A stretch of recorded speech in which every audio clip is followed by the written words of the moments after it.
Այսօր փետրվարի 25-ին լրանում է հայ ժողովրդի պանծալի զավակ մեծ զորահրամանատար Անջանիկ Օզանյանի ծննդյան 161-ամյակը։ Գյումրիում, որտեղ հերոսի հիշատակը վառ է պահվում ոչ միայն մարդկանց սրտերում, այլև քաղաքի ճարտարապետության մեջ տեղի ունեցավ մեծարման եւ խոնարհումի հանդիսավոր արարողություն։ Զորավարի անվան հրապարակում գտնվող հուշարձանի մոտ հարգանքի տուրք մատուցեցին Գյումրու քաղաքապետին փոխարինող Ավետիս Առաքելյանը, քաղաքապետի տեղակալ Գագիկ Մանուկյանը եւ քաղաքապետարանի աշխատակիցները։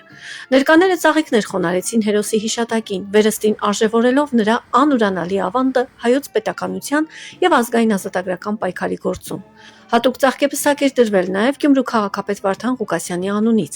Քաղաքապետին փոխարինող Ավետիս Առաքելյանն իր խոսքում ընդգծեց Անջանիկ Օզանյանի բացառիկ դերը հայոց պատմության մեջ։ Այսօր մենք բոլորս հավաքվել ենք հարգանքի տուրքը մատուցելու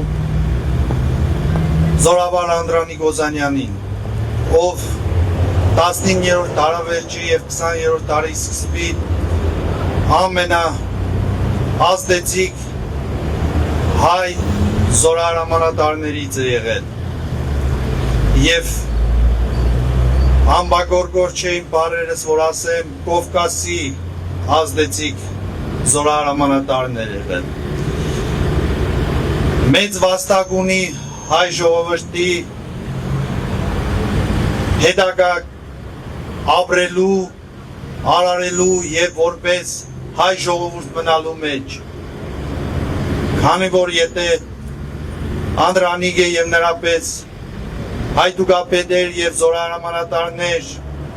հայ ժողովրդի կողքին չլինեին եւ նրանց չառաջնորդեին, ապա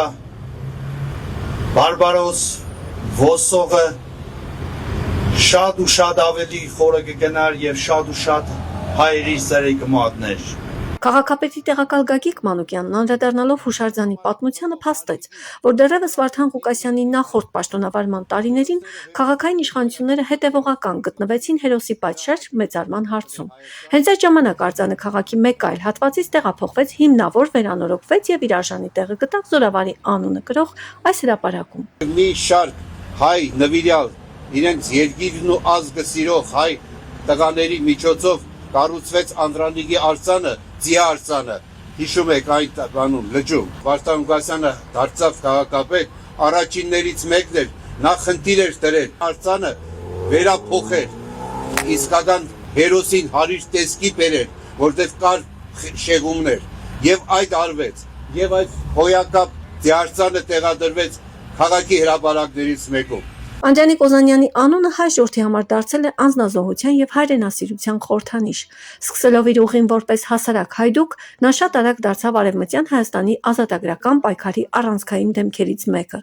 Նրա հրամանատարությամբ մղված մարտերը, որոնցից հատկապես հիշարժան են Առաքելոց վանքի կռիվը եւ Սասունի ինքնապաշտպանությունը, աշխարհին ապացուցեցին հայ բասկի հզորությունն ու ապրելու կամքը։ Զորավարը վճռորոշ դերակատարում ունեցավ նաեւ առաջին համաշխարհային պատերազմի տարիներին, կազմավորելով կամավորական ջոկատներ, որոնք անգնահատելի ծառայություններ մատուցեցին թուրքական լծից հայության փրկության գործում։ Բուլղարիայում Անդրանիկը գրում է իր մարտական հրահանգներ պարտիզանական պայքարի փորձ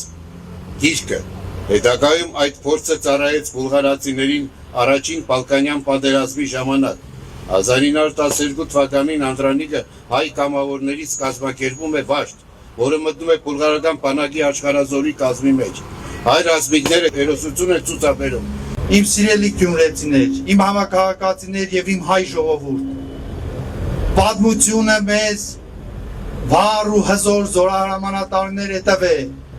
սպարապետներ է տվել, գեներալներ է տվել, որ մենք դրանով դասիրակենք մեր սերունդներին, մենք դասիրակվենք,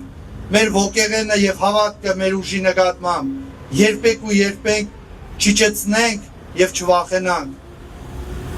Եթե մեր վրա սրով են գալիս, ապա մենք սրով պետք է պատասխանենք։ Այսօր Գյումրիում հնչած խոսքերը մեկ նպատակ ունեին՝ պատգամել գալիք սերունդներին, որ հերոսների հիշատակը հավերժ է, իսկ նրանց թողած ժառանգությունը պարտավորեցնող։